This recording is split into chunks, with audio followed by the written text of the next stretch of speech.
Good afternoon, hello. My name is Daniel and this is Talk It Out, episode 3. Today is a hill climb special. We're going to be talking about all things hill climbing. We've had a quick change of presenters in the show due to many different reasons, but we're sure it's still going to be a good conversation today. If you enjoy it in any way, please do hit that like and subscribe button down below. This Talk It Out show is brought to you by UK Bike Fit, so thanks to UK Bike Fit for funding the show and making this happen. I'm joined here today by Adam Kenway. Adam, you're a local legend to my area around here, but you've also competed on the national and international level of all areas of bike racing. Thank you very much for your time today. Look forward to the conversation. Oh, pleasure. I'm not a hill climbing specialist if the viewers haven't already twigged, but you pretty much are. Yeah, but I've been out with you. You can certainly climb okay. You know what I mean? You're doing yourself a bit of a justice there, really. But, that's 20 quid well spent. Thank you very much, Adam. So let's start by, Adam, explaining what is a hill climb, because we have these really locally to us and there's so many, but I know that some people across the world won't know what a hill climb is. So a hill climb is a time trial. So you start on one point, finish in another, and it's a time segment. So there's a guy at the bottom timing you, a guy at the top timing you, and it's basically the fastest to the top wins. So it's very pure. They range from 30 seconds up to 20 minutes. Anything more in the UK especially, there's not many climbs longer than that, so then they start becoming time trials. But yeah, they can be from average of 3 or 4% up to an average of 20%, so it can be super varied. Yeah, so a hill climb covers a massive range of types of climbs, doesn't it? Now, locally to us, we have lots of clubs that put on little hill climbs, and we've also in previous years had national hill climbs on our doorstep, so we'll come back to those in a little while. But you're here because I've mentioned you're a hill climb specialist, or have been in the past. I know you recently hung up your wheels, but you're still on some start lists, I know that. Yeah. Tell me about Adam Kenway's hill climbing history. Where did hill climbing start for you? So it started for me as a kid, because my local club, when I first started riding, Leek Cycling Club, they used to put on a hill climb, and it was one of the first events I ever went to. And when I first started, my first ever club run was out to see the national championship when it was up the Cat and Fiddle. Wow. So my first ever being in a group environment was talking about the National Hill Climb champion, and I was super excited. Like it was amazing, kind of thing. And that's what got me into hill climbing. That's awesome. And we see when we see events like the Tour of Britain and the National Hill Climbs and so on, and that they're struggling to be put on, and people talk about how inspiring they are to the younger generation, how important they are. That's a live example right there, isn't it? That you were inspired to start your journey then. And back then, you got all the results through Cycling Weekly, or we used to call it comic. And that week, it was just about all the different riders, what races they've done, what they've won, and kind of the what they got ranked out of 10, whether they're going to win or not. And it was like, oh, really interesting. Yeah. And then seeing them flying up the hill, it really got me involved. That's cool. So you're following the riders then as well as the event itself. Yeah. That's awesome. So how old were you then? So I was 16 then, 15, 16. No, actually no. Yeah, 15, 16 when I first started riding. And then I kind of raced a little bit till I was 18, 19, and then I kind of knocked it on the head. And then I picked it back up in 2004, I was 24, 25, 2014. Was that bike riding as a whole? Did you not ride a bike at all? Or did you just not hill climb? Not ride a bike at all. And then I basically went to the local bike shop, thought, he taught me into buying a bike, like they're good at doing. Yeah. So I bought a bike, went out with the local club, and I think my first hill climb back was a famous climb quite near me called Holly Lane. Yes. It's really steep, really brutal, and I think that's one of the first ever climbs that the Nationals was ever held on, National Hill Climb Championships. And I won it first, I won that event, and I was like, I'm still okay at this.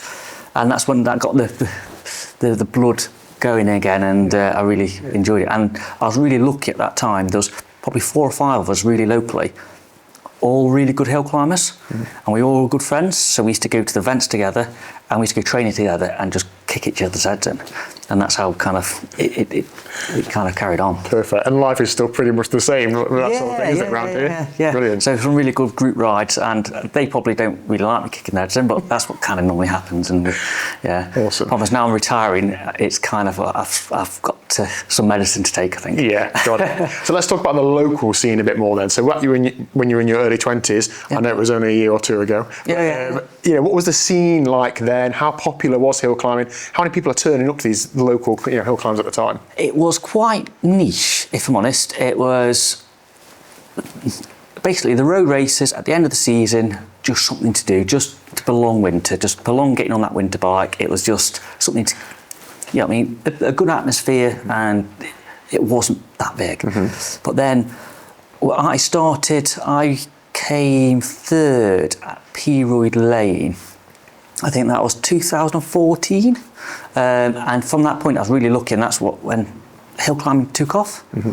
And there was the YouTubers coming out and stuff like that, which they were posting loads of videos on it, and it just kind of took off. And it's one of them niche sports as such where anybody can get involved. And in the nationals, I think the entry is 400 riders, so it gives lots of people a chance to have a go and compete with the very best. Yeah. Like time trialling, I think it really evens the playing field. There's no team tactics, is there? There's no, this race dynamic played out, so therefore I didn't win.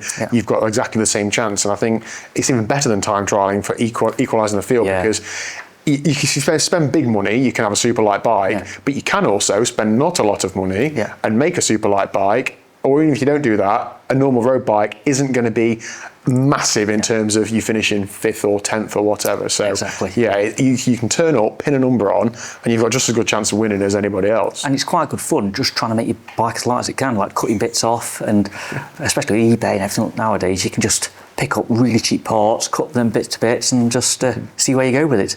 Because the rules are quite slack really, as long as you've got a front rear light, 2 forms of stopping, whether 2 brakes or fixing a front brake.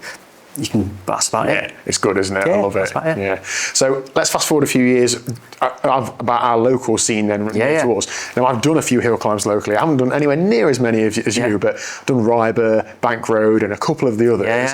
And I really get that sense of that a lot of people involved in it have been doing it for many, many years. So how would you compare the scene now to 2014, 2015? I think it has plateaued off a little bit.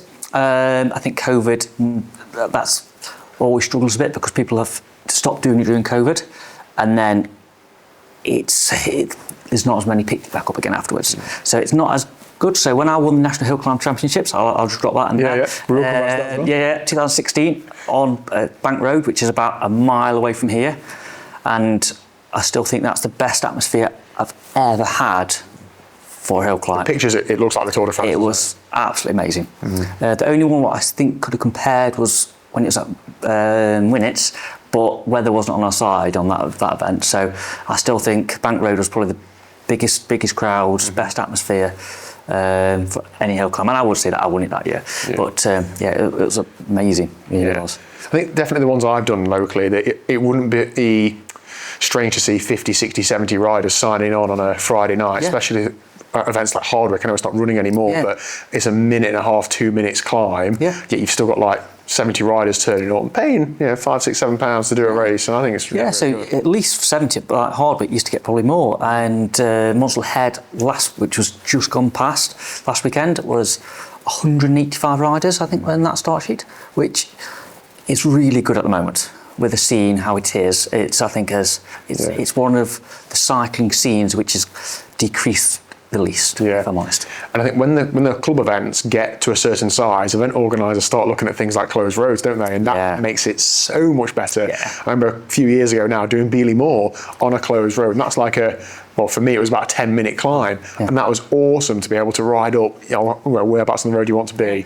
And it's one of them events, because it's only a short stretch of road relatively, it's easy to close the road, and it makes it really safe. And then the crowds can get on the side of the roads. The atmosphere is good, and then it just is a good way to put on a really good event, relatively cheaply as well. Yeah. Awesome. Okay, let's go back to your hill climbing journey then. So you've gone through a few years of kicking your mates' heads in at club hill climbs, and then you started taking it a bit more seriously. You turned up to it was your first race at a national level. So just explain as well, what is a national hill climb and how is it different to a normal club hill climb? Yeah, so there's club hill climbs which any club can put on, and it's any time within the week. It can be weekends, week, and you just turn up, pay your £7 or £5 and ride. Then there's the opens where you pre-enter, but normally about a week before, and they've normally got a little bit better prize money, and there's a bit of a ranking on that.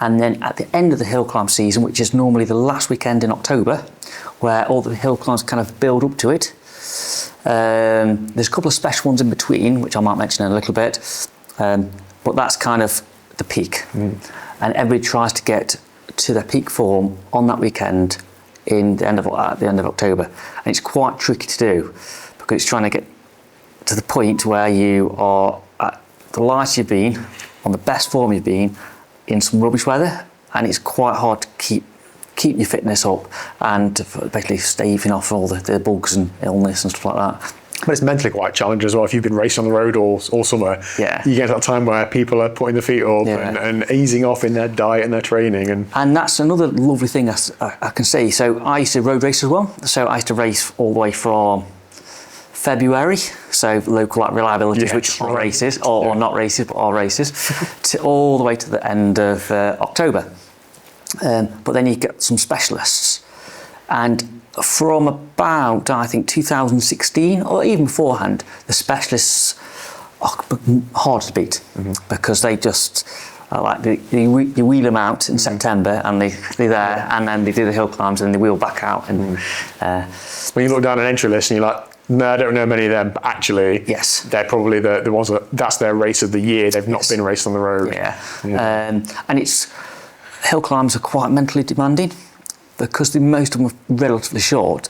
You've got to put your body on the line, and you've got to put all that effort out and get everything out in that short period of time, and it's quite hard to do time after time because your body thinks I'm not going to get yourself in that way at the end as well.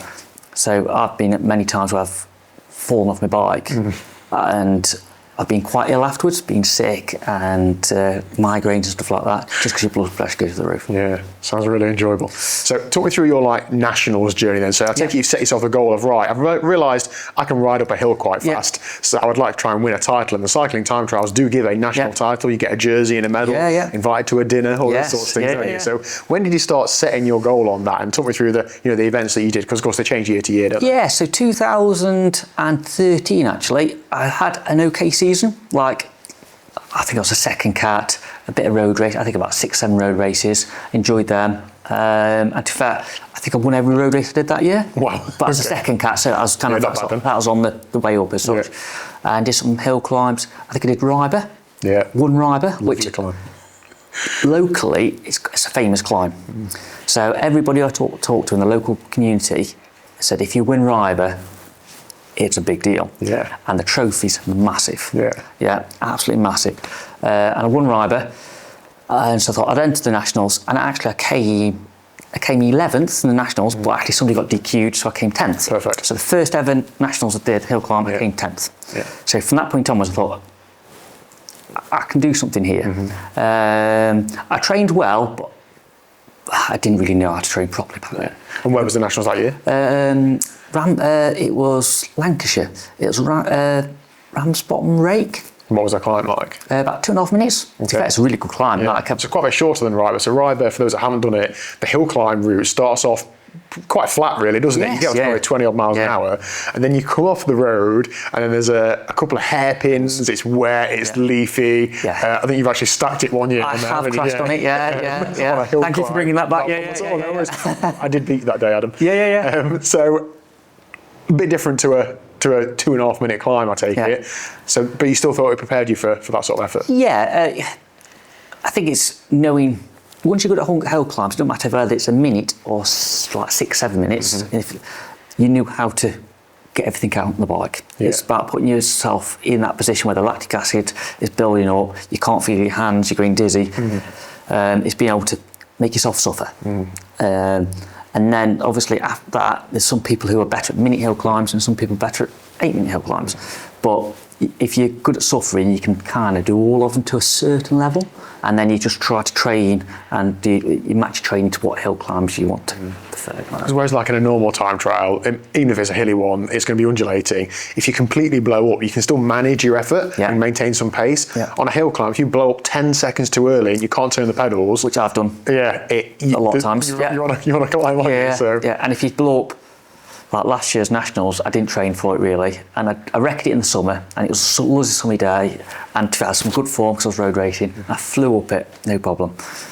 Last year, I got 7 minutes in, and I thought, I don't know if I'm going to get to the top. Yeah. And it was a 13-minute climb, so I took on 5 minutes to go. Yeah. And it was a bit slippery, so now like climbing out the saddle, so back wheel slipping. It's like, you just don't want to be there, especially when the crowds are shouting your name. You think, just I want to disappear. Yeah, there's no hiding. So 10th then, and then on to the next year. Next year it was P-Royd, and I won a few more that year. And there was me, my friend Joe Clark, and another friend called Stuart, and we basically did all the hill climbs together. And I'd win one, Joe would win one, and I think I just nicked him on a few of them. But I know he beat me on P-Royd on the warm-up event, which. Obviously gets the... Which is quite common, isn't it? So organisers will hold like a warm-up event a month or two before on the nationals course. And you get a lot of the riders coming out to test it. Yeah. So I came second and Joe won. Yeah. So I thought, I need to beat him on the day. You're still training together in between? Yeah. Oh. So let's say on the day before we went for a coffee ride together, and on the Wednesday before we were training together on River. So it was good.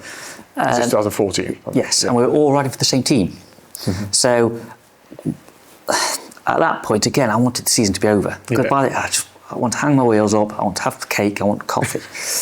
And pastries, and I like my food. But we had the team prize, and we had a really good chance of winning the team prize. So we thought, okay, all of us go. Stuart was seated a bit lower down, and he did a fantastic time, and he was on the basically a hot seat for most of the day. Wow, that's good. And then Joe came, and then he put a fantastic time on, and then I managed to get third overall. Dan Evans won, Matt Clinton came second, both famous hill climbers, like legends of the sport. And so I came third, and then also we won the team prize. Wow. And I was blown away. I didn't think I could have done it. Yeah. You know what I mean? And then it was like, wow, I've got a medal. So that was over. How long was that climb? That was about 3.5 minutes. What sort of gradient was it? About 14%. Okay, so fairly steep. Yeah, steep. But it peaked out at probably 25% around a couple of the bends. Yeah. So at the start it was quite shallow, then a little bit flat, and then it turned up to 20%, 25% around the bend, and then it felt like it was flat, but it was still 17% all the way to the finish kind of thing. But because you've just been around 25%, it feels fun. So you got a taste of the podium then. So then did you ride it in 2015, the national? I did, and I had some really good results beforehand, but I got ill about 2 weeks before, and I tried. It's a time of year as well, isn't it? Yeah, and the problem is, at the time you get ill. I got a sickness bug. Thought I was over it. Raced again, got sick again, and then I did the nationals, and I was one of the favourites for the nationals that year. In the warm-up event, I came second to Dan Evans, but only by a little bit, and I punched just beforehand, so I had to change wheels, and so I was one of the favourites, and I came 7th. For me, it was awful, but I ended up in hospital that night, on a drip, so that didn't end well. And then the year after was obviously 2016. The year I won. Yeah. And I got hit by a car. Yeah, let's talk about this. So 2016, it's on Bank Road in Matlock, really local to where you live and where you train. So this is the one, isn't it? This is your aim. So talk me through that year. Did you still road race all year? When did you start thinking about the national? That year was a bit of a whirlwind, really.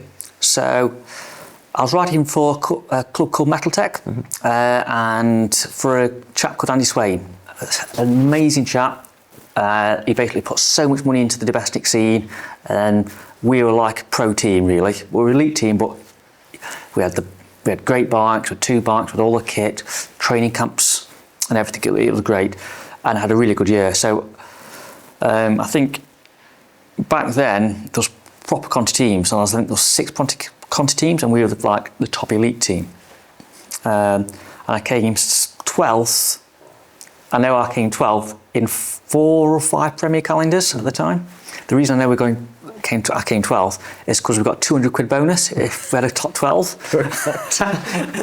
And I managed to get 12th. It was quite annoying for me because I wanted to go like top 10, but at the time I was like 12. So you were in good shape. Yeah, and I was the first non-Conti rider in all them Prems. Right.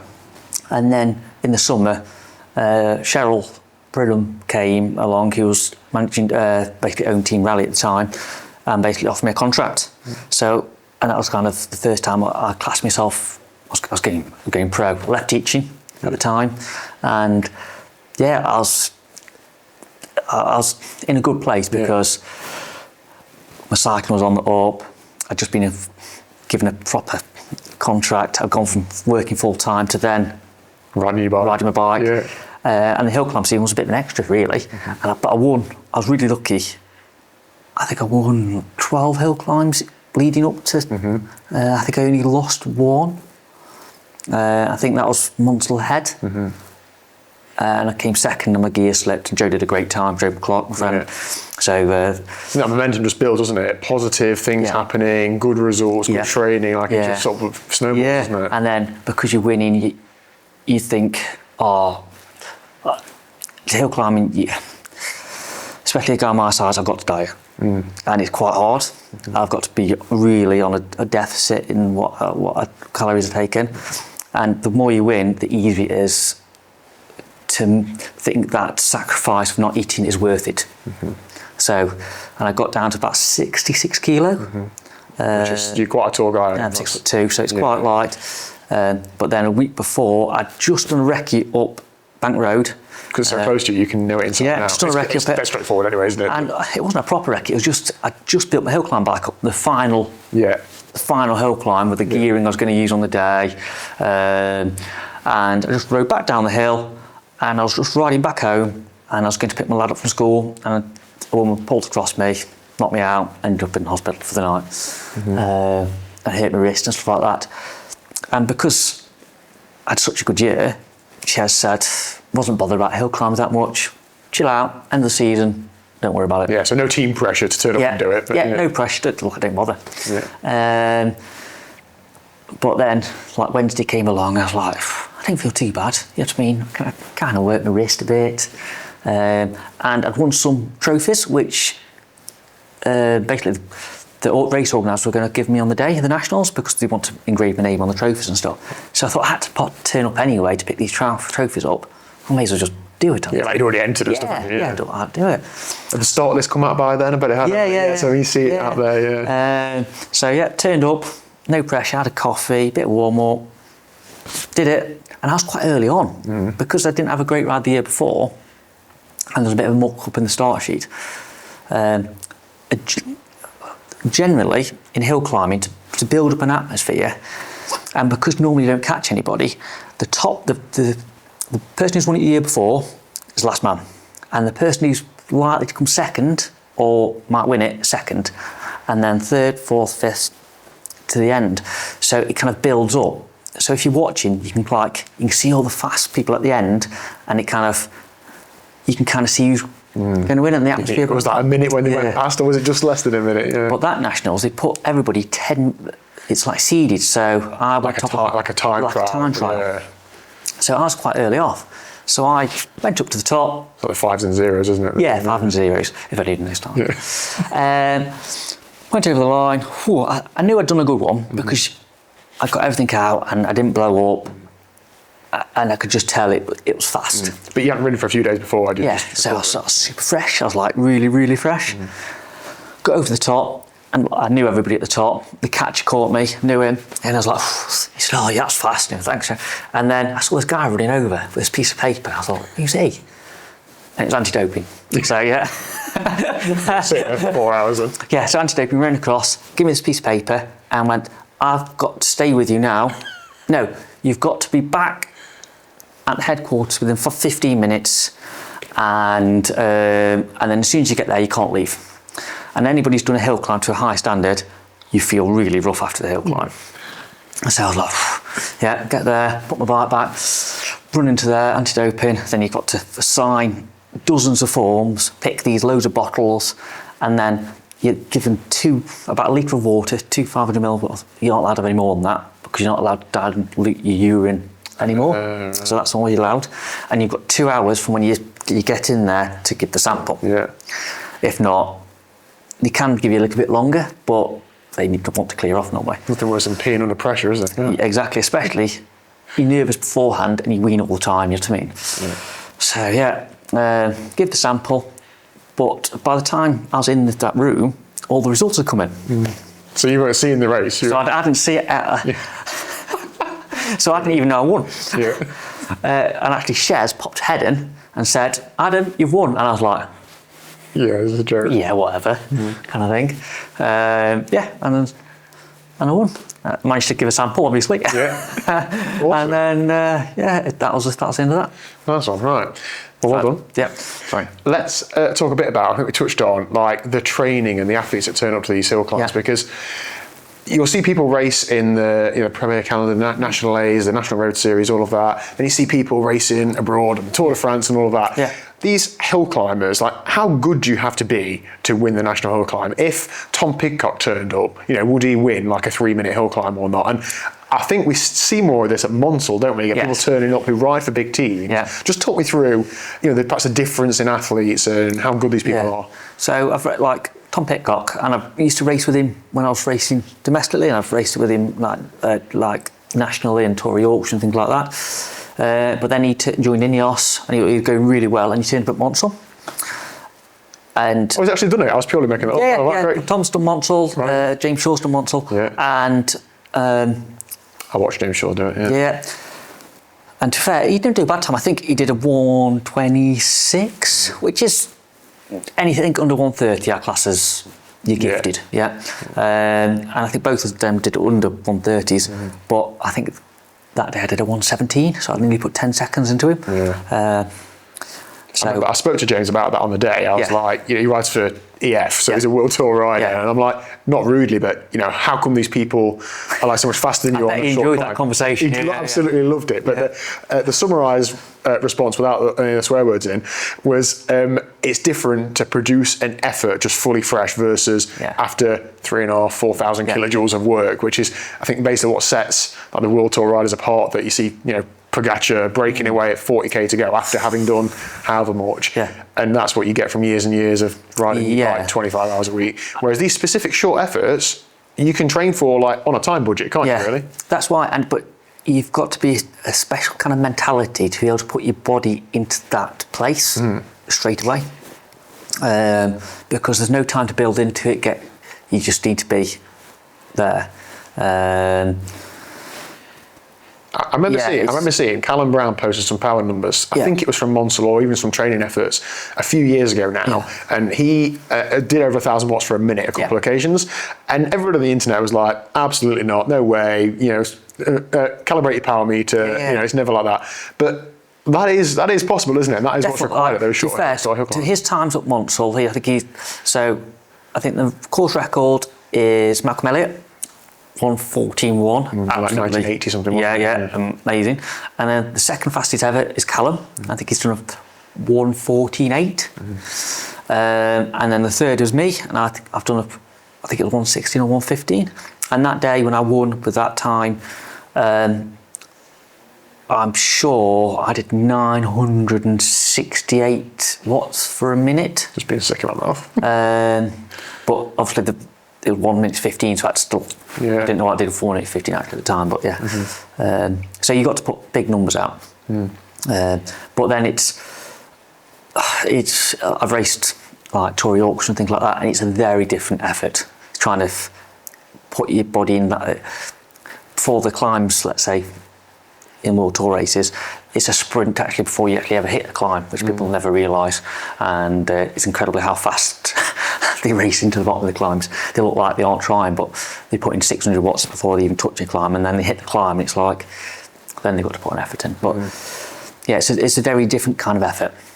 Yeah, and of course the training then is very different, isn't it? That's why you see these specialists. So we see people like Andy Feather, Andy Nichols and Dan Evans already mentioned, training specifically for these events. And you mentioned earlier, like YouTubers and people making big, like Cycling Weekly back then, making big things of it. I think the sport has really grown over the last few years, and I think Ed Laverack in particular analyses courses. He's put up a preview video for the Nationals course this year, and gone through like he's ridden the test event, looking at the data and all that sort of stuff. I think all that sort of stuff does a really good job of like just putting it in front of people. Because people watch it and think, well, I can do that. Yeah. I'm not going to ride it at Laverack pace, but They can. I can turn up and do the event and still get the same pat on the back and the same number pinned on me. Exactly. And stuff. Yeah. So I think hill climb is really good for that. Yeah. Finally, Adam, Yeah. bikes for hill climb. Oh, yeah. We touched on it earlier in that there's not really any rules for the cycling No. time trials other than brakes and lights now, and lights weren't even a thing, or helmets a few years ago. Yeah.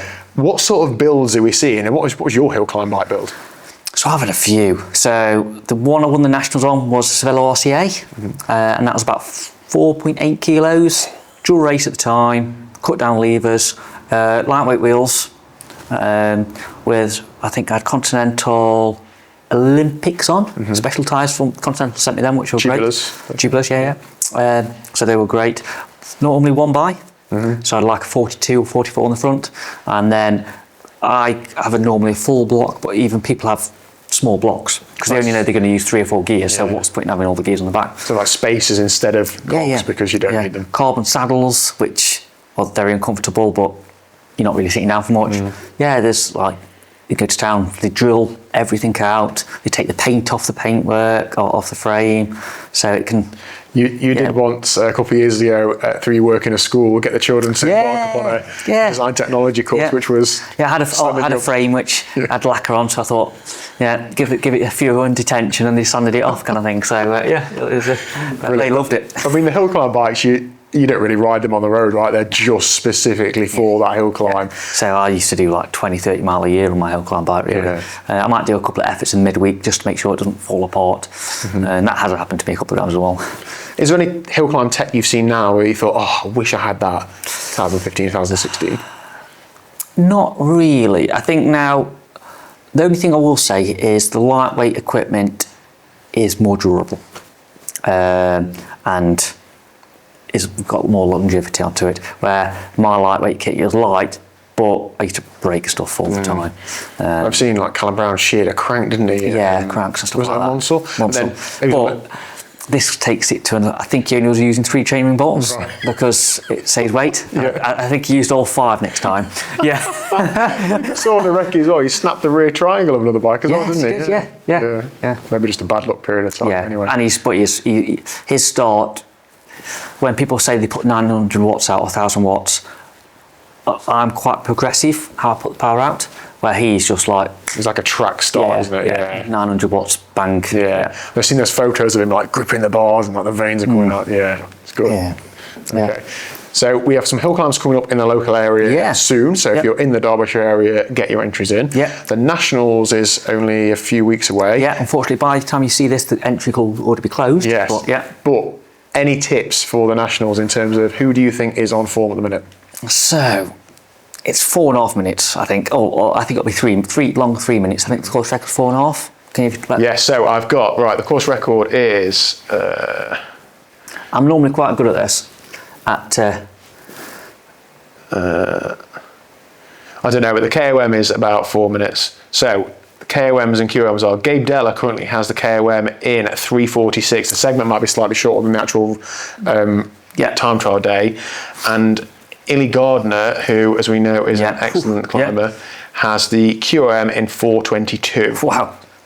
And Gabe's powers 519 watts. He's not got his weight on Strava. And he's right, obviously. I think Feather's not come into the season as hot as he normally does, but I struggle to see past Feather, Andy. Like, I've raced him loads, I've been abroad with him. He's such powerful. I think he has the most KOMs on Strava, doesn't he? So that's not a joke. Like he's going to be hard to beat. Also, Kieran, he's going well. Kieran comes into the season because he does a bit of mountain biking, but he loves the hill climbs and he really focuses on them. So he likes to win as many as he can. So he comes in hot and tries to carry it on. Where I used to come in from road racing and then progress to the Nationals. Andy Nichols, I reckon it's 40 seconds too long for Andy. Okay. He might prove me wrong, and I really hope he does, because again, he's a mega lad, and I've road raced with him. Around here every now and again. I race with him, and I love racing with Andy. Me and him I've got 1-2s. I've always beat him in the sprint. So, yeah, but he's a great person to get away with. He's a really good tester as well. But I hope I'm wrong, but I think it's 40 seconds too long for him. If it was 3 minutes, I'd say it'd be hard to beat, because he's a sports nutritionist as well. He teaches the master's degree at Sheffield, so he knows how to get his body down to the right weight. His fitness is really good. Then looking past that, Ed, it's too short, if I'm honest. Sorry, Ed. I know he'd want to be up there, but through watching his stuff, I think he knows he's better at the longer duration things. I think last year, unfortunately, was his chance, but Feathers just knocked it out of the park last year. Did an amazing ride on a disc brake bike. Yeah. And I think next year will be even worse for Ed. Right. So I can't look back. Yeah, that's going to be it. What about on the women's side? All I'm seeing is Illy Gardner is like taking every QOM in the world. If Can we look past her? Illy does it, she's going to win. Yeah. Unless something goes wrong. She could if I'm honest, she could wear a rain jacket and bib tights, and should be. She's been taking QMs off like world tour riders, hasn't she? On the climb, she's, I think, the best climber in the world.